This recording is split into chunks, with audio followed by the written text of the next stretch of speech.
Good morning, superheroes. Wonder Jess here. Pastor Jess. Hey, so it's been super cool to hear about your stories of mission the last 2 weeks. Our first week was attentive, being aware of other people's needs and acting upon it. And then our second mission was joy. So choosing joy no matter the situation.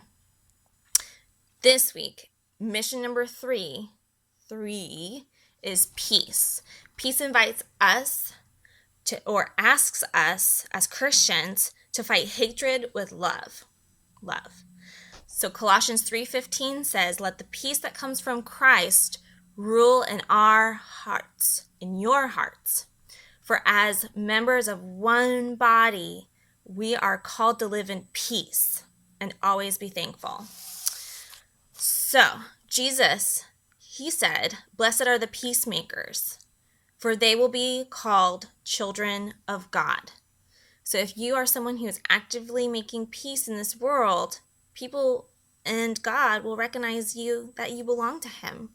That's awesome. Let's really work hard at being peacemakers in this world. So how do we fight hate? We fight hate by being peaceful to others, as well as using words to calm the hate. So there's this cool story in the Bible of how Jesus and the disciples, they jump onto this boat on a really big lake. Jesus was really tired and he decides to take a nap. And he's sleeping and they're going, and all of a sudden this huge storm comes out of nowhere and they are stuck in it, and it's just like the disciples are thinking it's the end, right? And guess what? Jesus is still asleep during this whole storm that's happening.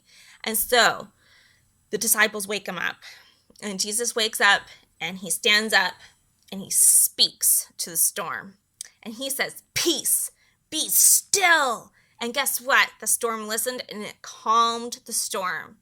So Jesus didn't fight the storm with his fists or with swords or with a shield. No, Jesus used his words, and his words, not worms, there's no worms in the story, words calm the storm. This is so important that we choose to use peace, and choose to use peace with our words and our actions. So here are some ways that we can be peacemakers. First, we pray for others. We ask God to change our hearts and also other people's hearts. So if we're having a hard time with someone, ask God to change your heart to be better at loving them, and ask God to change their hearts at be better at loving others around them. And that would include you. Share what you have with others. So if you have some, extra toys or extra food or things like that, talk with your mom and dad about ways that you can give those things away to others who might not have as much as you. Here's a really simple one. Just be nice. Yeah, just be nice. And that makes peace in this world, right? Because if you're being nice, then other people are nice around you. It's pretty simple, isn't it? Help others. So you get to do two missions at once with this. Being attentive and, helping someone else that might be in need. So being aware of other people and helping them is being peaceful as well. Say that you're sorry when you have said or done something that has hurt someone else. Okay? So we got to take responsibility sometimes that we're not always a peacemaker in this world, and that we have to help make peace by making things right with others. Take care of the things that belong to you. Don't expect someone else to take care of the things that you have. So if you leave your toys out, take care of that. If you've, done some art, clean it up. It helps keep peace when you take care of your own things. That way other people don't get frustrated because they have to clean up after you. Yeah, it keeps peace in your house. Here's another really easy one. Listen to others. Listen to the words that they're saying to you. Listen that they are, maybe they've got some really awesome story to tell you, but if you're interrupting them all the time, they're going to get frustrated. does not keep peace. So we are good at listening when we are peacemakers.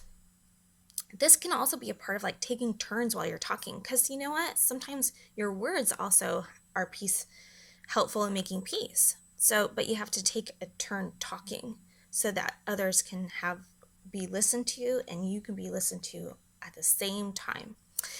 Here's another one about taking turns.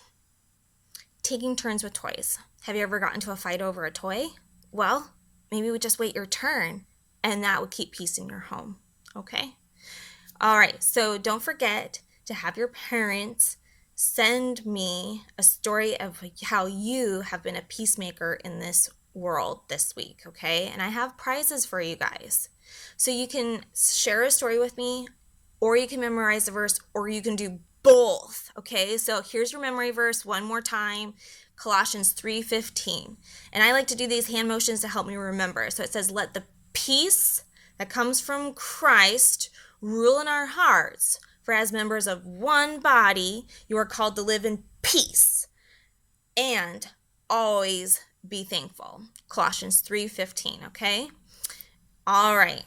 Now, don't forget, if you've been fundraising for the Visible Grace Kids, keep doing it. We filled up the Wonder Woman jar, and so we're going to be counting the money this week to see how much we fundraised so far, and then we are going to continue the fundraiser until the end of summer. So you've got some time, but if you've been like selling toys or doing a lemonade stand or any of those things, don't forget to bring the money in to fill up the Wonder Woman jar, or if you're focused on the Captain America jar or another jar, bring it in so that we can get those things filled up, all right? So that we can make sure that we're providing really awesome, fresh school supplies for the Visible Grace kids in Kenya.